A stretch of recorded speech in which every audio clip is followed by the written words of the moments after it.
ஞானஸ்தானம் எடுத்தவங்க எடுக்காதவங்க அதெல்லாம் எல்லாருமே வாசிக்கிறீங்களா? அப்போ சத்திய வேதத்தை குறிச்சு, சத்தியத்தை குறிச்சு, நீதியை குறிச்சு நீங்க எல்லாருமே அறிஞ்சிருக்கிறீங்க இல்லையா? இதுக்கான வசனத்தை நான் கடைசியில நான் உங்களுக்கு காமிக்கிறேன். ஆண்டவர் பேசுறவங்க, ஆண்டவர் யாரோட இருதயத்துல பேசுறாங்களோ நீங்க அதை தியானிச்சுட்டே போங்க. ஆண்டவர் என்ன செய்ய சொல்றாங்களோ அதை நீங்க செய்யணும். சரியா? முதலாவது சங்கீதம் 1:2 வசனத்தை நம்ம வாசிப்போம். கர்த்தருடைய வேதத்தில் பிரியமாயிருந்து இரவும் பகலும் அவருடைய வேதத்தில் தியானமாயிருக்கிற மனுஷன் பாக்கியவான். கர்த்தருடைய வேதத்தில் பிரியமாயிருந்து இரவும் பகலும் அவருடைய வேதத்தில் தியானமாயிருக்கிற மனுஷன் பாக்கியவான். வெளிப்படுத்துதல் 1:3 யாராவது வாசிங்க. எல்லாருமே கூட வாசிக்கலாம். இன்னைக்கு சொல்ற வேத வசனத்தை எல்லாருமே கூட வாசிக்கலாம். எடுத்து அந்த வேத வசனம் நம்மளோடு கூட பேசணும் நான் விசுவாசிக்கிறேன்.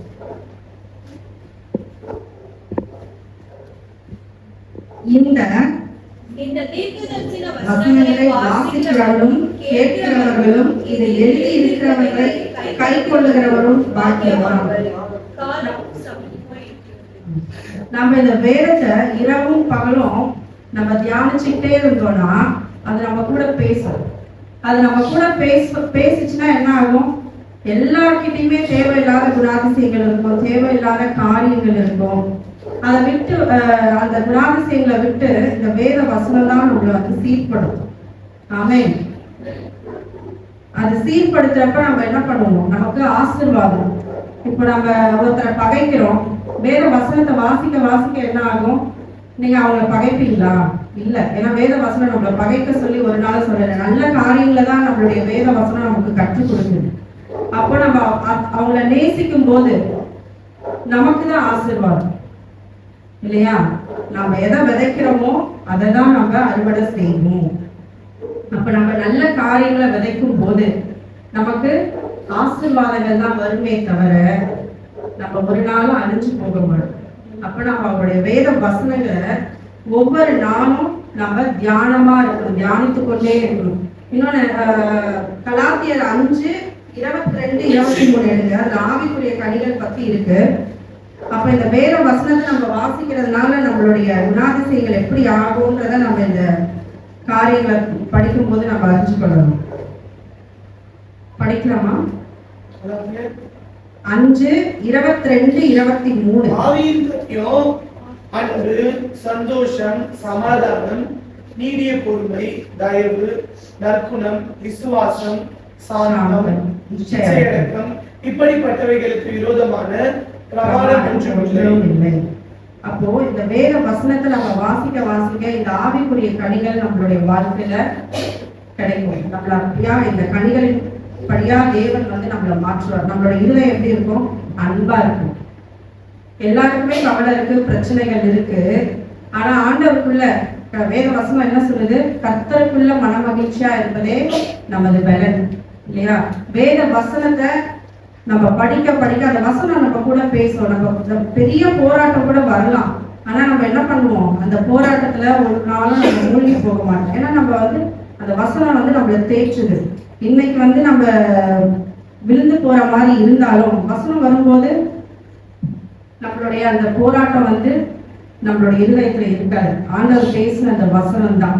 அப்ப என்ன ஆகுது? நம்மளுடைய இருதயத்துல சந்தோஷம் இருக்கு. அடுத்தது சமாதானம். சந்தோஷம் வந்துச்சுன்னா தன்னால என்ன ஆகும்?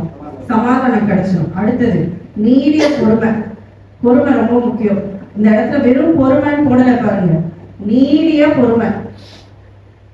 அப்போ இந்த வசனத்தை நம்ம படிக்க படிக்க நம்ம கிட்ட பொறுமை, நீடிய பொறுமை நம்ம இடத்துல வருமா.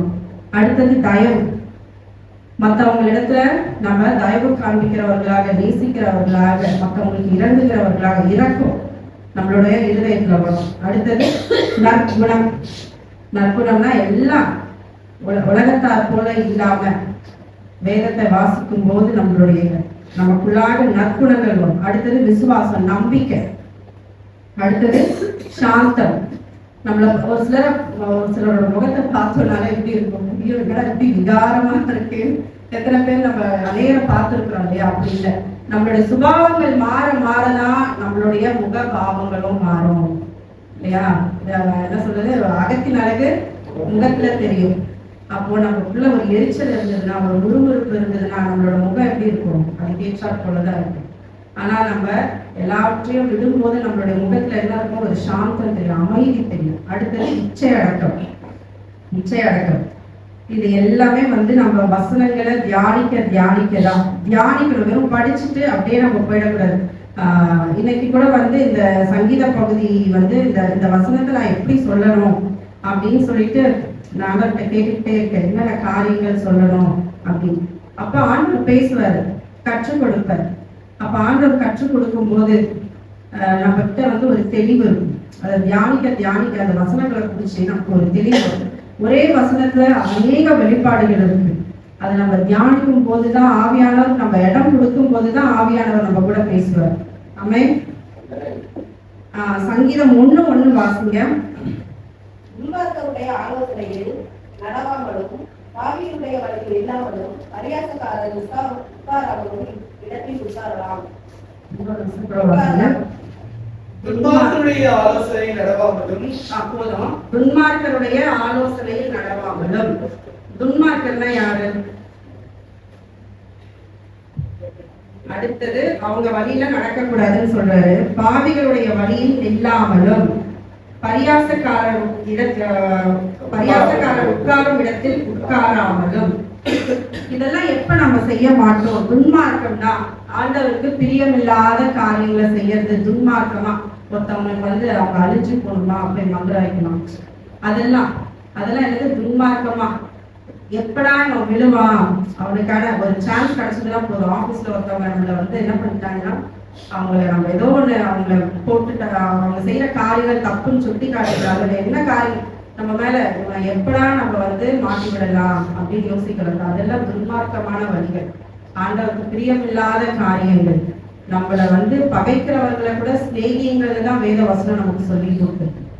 அப்போ துன்மார்க்கருடைய அவங்க சொல்ற ஆலோசனை எப்படி இருக்கும்? துன்மார்க்கமா தான் இருக்கும்.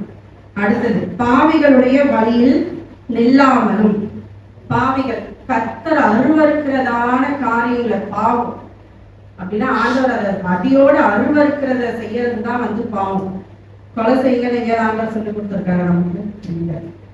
அடுத்தது அநேக காரியங்கள், இந்த ஓரின சேர்க்கை, இதெல்லாம் ஆண்டவர் அடியோட இயற்கைக்கு புறம்பான ஒரு அருவருப்பான காரியங்கள்.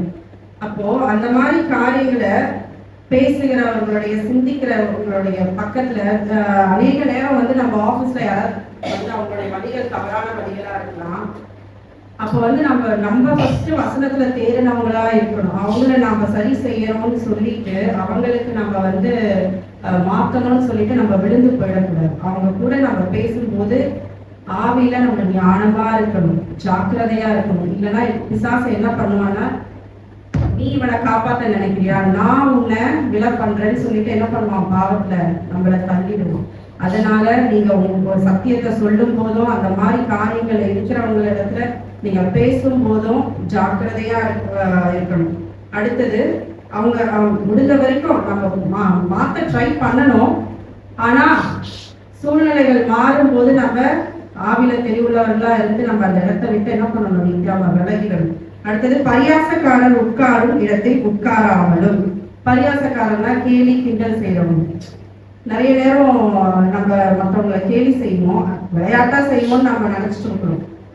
ஆனா சில நேரங்கள் அந்த கேலி செய்யும் போது அவங்களுடைய இருதயம் பாதிக்கப்படும், அவங்க கஷ்டப்படுவாங்க. அதனால நம்ம ஒருத்தவங்களை விளையாட்டா நம்ம பேசுற காரியத்துல கூட நம்ம ஞானமா இருக்கணும். இதெல்லாம் எப்ப நமக்கு கிடைக்கும் அப்படின்னா, நம்ம வேதத்திலேயே நம்ம தியானமா இருக்கணும்னு வச்சுக்கோங்க. நம்ம வசனங்களை தியானிக்கிறவங்க இடத்துல நம்ம பேசும்போது, நிற்கும் போது, உட்காரும் போது நமக்கு வசனத்துல இருந்து நமக்கு ஆலோசனைகள் கிடைக்கும். வசனத்துல இருந்து நமக்கு அவங்க பேசுவாங்க. அதை விட்டுட்டு நம்மளோட பாடல உபத்திரவங்களை போயிட்டு வசனத்தை அறியாதவங்க இடத்துல சொல்லும் போது அவங்க உங்களுக்கு தவறான ஒரு ஆலோசனையை தான் கொடுப்பாங்க, தவறான இடத்துக்கு தான் உங்களை கொண்டு போவாங்க.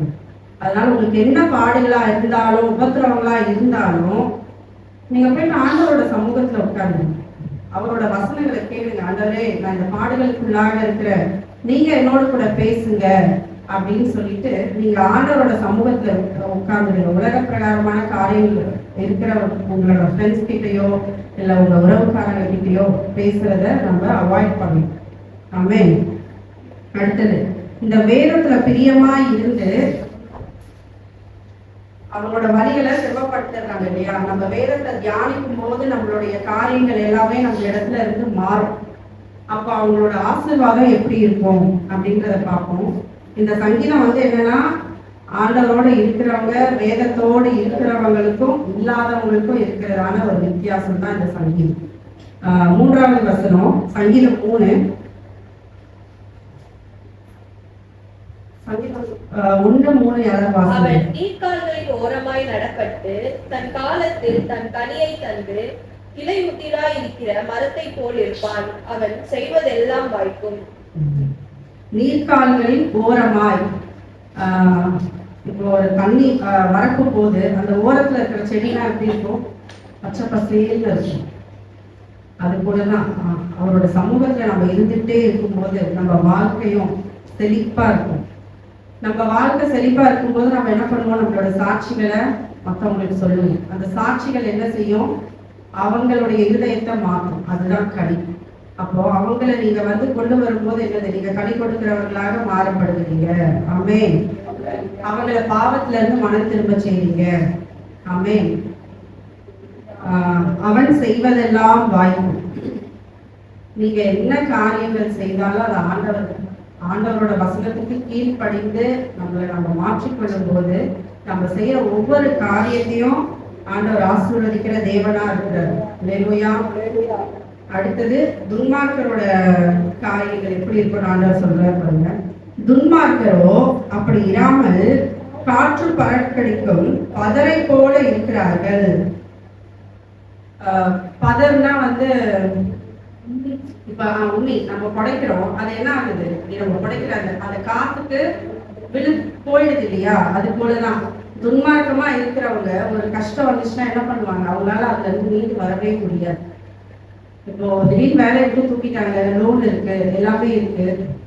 அப்புறம் அவங்களோட சிந்தனை எப்படி இருக்கும்? வந்து நம்ம இதை மாறணும், நம்ம எப்படி வந்து தள்ளுறது, லோன் எப்படி கட்டுறது, வீட்டில் வந்து எல்லாரும் சத்தம் போடுவாங்க அப்படின்னு சொல்லிட்டு அவங்களோட சிந்தை எப்படி போகனா, எத்தனையோ பேர் இல்லையா தற்கொலை பண்ணிட்டு மறிச்சு போயிருக்கிறாங்க.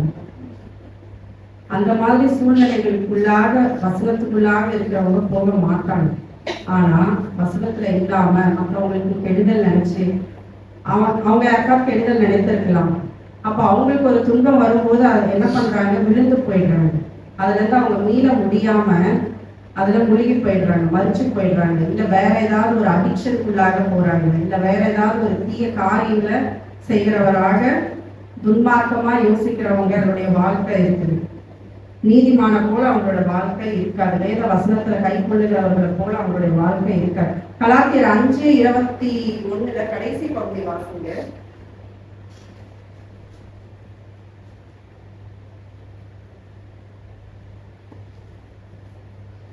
பொறாமைகள், கொலைகள், வெறிகள், கலையாட்டுகள் முதலானவைகளே, இப்படிப்பட்டவைகளை செய்கிறவர்கள் தேவனுடைய ராஜ்யத்தை சுதந்திரிப்பதில்லை என்று முன்னே நான் சொன்னது போல இப்பொழுது உங்களுக்கு சொல்கிறேன்.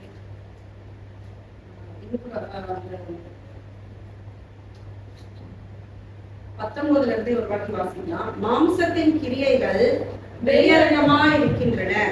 அவை யாவன: விபச்சாரம், வேசித்தனம், அசுத்தம், காம விகாரம், விக்கிரக ஆராதனை, பில்லி சூனியம், பகைகள், விரோதங்கள், வைராக்கியங்கள், கோபங்கள், சண்டைகள், பிரிவினைகள், மார்க்க பேதங்கள், பொறாமைகள், கொலைகள், வெறிகள், களியாட்டுகள் முதலானவைகளே. அதிலே கடைசி பகுதி என்ன சொல்லுதுன்னா, இப்படிப்பட்டவர்களை செய்கிறவர்கள் தேவனுடைய ராஜ்யத்தை சுதந்திரிப்பது இல்லை என்று முன்னே நான் சொன்னது போல இப்பொழுதும் உங்களுக்கு சொல்லுகிறேன். 5வது வசனம், சங்கீதம் 1:5 நான் வாசிக்கிறேன். துன்மார்க்கர் நியாயத்தீர்ப்பிலும், பாவிகள் நீதிமான்களின் சபைகளிலும் நியாயத்தீர்ப்பிலும். அப்போ துன்மார்க்கமா இருக்கிறவங்களோட குணாதிசயங்கள் தான் இந்த இடத்துல இருக்கு. அவங்க எப்படி இருக்கிறாங்க பாருங்க. பொறாமை இருக்கு, கொலவெறி இருக்கு, களியாட்டு இருக்கு, விரோதம், பில்லி சூனியம், இதெல்லாம். ஆனா ஆண்டவரை நம்ம தியானிக்கும் போது, ஆண்டவரை உண்மையா நம்ம ஏற்றுக்கொண்டு அவருடைய சமூகத்துல அமர்ந்து இருக்கும் போது இது எதுவும் நம்மகிட்ட இருக்காது. அவங்க நியாயத்திற்குள்ள என்ன பண்ணுவாங்க, நியாயம் தீர்க்கப்படுவாங்க தேவனிடத்துல. அதுக்கு முன்பதாகவே ஆண்டவர் நம்மளோடு பேசும்போது அவருடைய சமூகத்துல உட்கார்ந்து நம்மளுடைய பாதைகளை திருத்திக் கொள்ளணும். பாவிகள் நீதிமான்களின் சபைகளிலும் நிலை நிற்பதில்லை. நம்ம ஆண்டவரோடு கூட இருக்கும்போது அந்த துன்மார்க்கர் என்ன பண்ண மாட்டாங்க, நம்ம பக்கத்துல வர்றதுக்கு ஐயோ இவங்க கூட எல்லாம் நம்ம பேசக்கூடாது, இவங்க சரியான என்ன ஸ்லாங்ல சொல்லுவாங்க, என்ன சொல்லுவாங்க, பழம் இல்லைன்னா வந்து ஏதோ ஒன்று சொல்லுவாங்க இல்லையா, அந்த மாதிரி நம்மள சொல்லுவாங்க. ஆனா நம்மளுடைய பாதைகள் கரெக்ட். நம்ம பக்கத்துல அவங்க இவங்க கூட பேசினா போர் அடிக்கும். ஏன்னா நம்ம நன்மைகளை சொல்லித்தரோம், நல்ல பழக்க வழக்கங்களை சொல்லித்தரோம். அதனால அவங்க நம்ம கிட்ட வர்றதுக்கு என்ன பண்ணுவாங்க, பயப்படுவாங்க. அவங்க நம்ம கிட்ட நிலை நிற்க மாட்டாங்க ஆண்டவரோடு கூட இருக்கும்போது. அடுத்தது, கர்த்தர் நீதிமான்களின் வழியை அறிந்திருக்கிறார், துன்மார்க்கரின் வழியோ அழியும். கலாத்தியர் 5:24-25. கிறிஸ்துவனுடையவர்கள் தங்கள் மாம்சத்தையும் அதன் ஆசை இச்சையையும் சிலுவையில் அறைந்திருக்கிறார்கள். நாம் ஆவியினாலே பிழைத்திருந்தால் ஆவிக்கேற்றபடி நடக்கவும் கடவோம். வீண் புகழ்ச்சியை விரும்பாமலும் ஒருவரை ஒருவர் கோபம் ஊட்டாமலும் ஒருவர் மேல் ஒருவர் பொறாமை கொள்ளாமலும் இருக்க கடவோம். நம்மளோட வழிகள், கிறிஸ்துவை ஏற்றுக்கொண்டவர்களோட வழிகள் எப்படி இருக்கும்? கிறிஸ்துவின் உடையவர்கள், கிறிஸ்துவை ஏற்றுக்கொண்டவர்கள், கிறிஸ்து சொன்ன வார்த்தைகளை ஏற்றுக்கொண்டவர்கள், தங்கள் மாம்சத்தையும் அதன் ஆசை இச்சைகள் எல்லாவற்றையும் நம்ம என்ன பண்ணியிருக்கிறோமா, சிலுவையில அறைந்திருக்கிறோம்.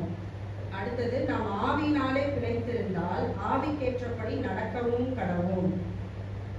ஆவிக்குரிய வாழ்க்கையில நம்ம என்ன பண்ணுவோம், உண்மையுற்றமா நடக்கும். ஆண்டவர் சொன்ன நமக்கு அநேக காரியங்களை பரிதானம், லஞ்சம் வாங்கக்கூடாது, இப்படி எவ்வளோ காரியங்கள் வந்து நமக்கு ஆண்டவர் சொல்லி கொடுத்துருக்கிறார். அந்த காரியத்தெல்லாம் விட்டு ஆவிக்குரிய வழியில வந்து நம்ம நடப்போம். வீண் புகழ்ச்சி, நம்மள நம்ம தாழ்த்த ஆண்டவர் சொல்லி கொடுத்துருக்காரு. எந்த இடத்துல நம்மள நம்ம மேன்மை பாராட்டாம வீண் புகழ்ச்சியை விரும்ப மாட்டோம். அடுத்தது, ஒருவரை ஒருவர் நம்ம கோபம் ஊட்ட மாட்டோம், எரிச்சல் ஊட்ட மாட்டோம். அடுத்தது, ஒருவர் மேல் ஒருவர் பொறாமை கொள்ளாமலும் இருக்க கடவும். இதெல்லாம் நீதிமான்களின் வழியை ஆண்டவர் வந்து நம்மளோட வழிகள் இப்படிதான் இருக்கும் நமக்கு என்ன பண்றாரு, அறிஞ்சிருக்கிறாரு. அதனால நமக்கு இலையுதிராது இருக்கிற மரத்தை போல் இருப்பான்னு சொல்றாங்க. அவன் செய்வதெல்லாம் வாய்க்கும். இந்த பிரகாரமாக ஆண்டவர் ஆசீர்வதிக்கிறாரு. துன்மார்க்கரின் வழியோ அழியும். வேத வசனத்தை விட்டு நம்ம தூரம் போகும்போது நம்ம அநேக காரியங்கள் நம்மளை பற்றி பிடித்துக் கொள்ளும். அப்போ நம்மளுடைய வழிகள் வந்து அழிவுக்கு ஏதுவானவைகளாக இருக்கும். கடைசியா நீங்க எல்லாருமே சத்திய வேதத்தை அறிந்திருக்கிறீங்க. 2 பேதுரு 3 எடுத்துக்கொள்ளுங்க. முதல்ல 21வது வசனத்தை படிங்க. அவர்கள் நீதியின் மார்க்கத்தை அறிந்த பின்பு தங்களுக்கு ஒப்புவிக்கப்பட்ட பரிசுத்த கற்பனையை விட்டு விலகுவதை பார்க்கிலும் அதை அறியாதிருந்தார்களானால் அவர்களுக்கு நலமாயிருக்கும். நீதியின் மார்க்கத்தை நம்ம அறிஞ்சிருக்கோம். அப்போ அதை விட்டு விலகாம, அந்த கற்பனையை விட்டு விலகாம இருக்கணும். அப்படி இல்லைன்னா பவுல் சொல்றாரு, என்ன சொல்றாருன்னா, அதை விட நீங்க அதை அறியாது இருந்தீர்களானால் நலமா இருந்திருக்கு. நம்ம இங்க வந்து உட்காரவே தேவையில்லை இல்லையா? சத்தியத்தை நம்ம அறிஞ்சிருக்கவே வேண்டாம். ஆனா சத்தியத்தை நம்ம அறிஞ்சிருக்கிறோம். அதை விட்டு விலகாமல் இருந்தால் நலம். அதை விட நீங்க அறியாம இருந்தீங்கன்னா நலமா இருந்திருக்கும். அறிஞ்சா அறியாதவர்கள் போல இருக்கிறதை காட்டிலும் அதை அறியாம இருந்தாலே நலமா இருக்கும்னு வேத வசனம் சொல்லுது. 20வது வசனத்தை படிங்க. கர்த்தரும் இரட்சகருமாய் இருக்கிற இயேசு கிறிஸ்துவை அறிகிற அறிவினாலே உலகத்தின் அசுத்தங்களுக்கு தப்பினவர்கள் மறுபடியும் அவைகளில் சிக்கிக்கொண்டு ஜெயிக்கப்பட்டால் அவர்களுடைய பின்னிலைமை முன்னிலைமையிலும் கேடுள்ளதா இருக்கும்னு வேதவசனம் சொல்லுங்க. கர்த்தர் உங்களோடு கூட பேசுவார்னு நான் விசுவாசிக்கிறேன். கர்த்தர் சொல்ற சங்கீதத்துக்காக நன்றி செலுத்துகிறேன். அந்த வேத வசனத்தை தியானிங்க. ஆண்டவர் யாரோடு கூட பேசினாரோ ஆண்டவர் கிட்ட கேளுங்க. அடுத்தது, ரட்சிக்கப்பட்டோம். இன்னும் நம்ம வந்து குழந்தை பிறந்தாச்சு, பால் குடிச்சு பால் மறக்கணும். அடுத்த இதுக்கு நம்ம போகணும். ரட்சிக்கப்பட்டவங்க ஆண்டவர் கிட்ட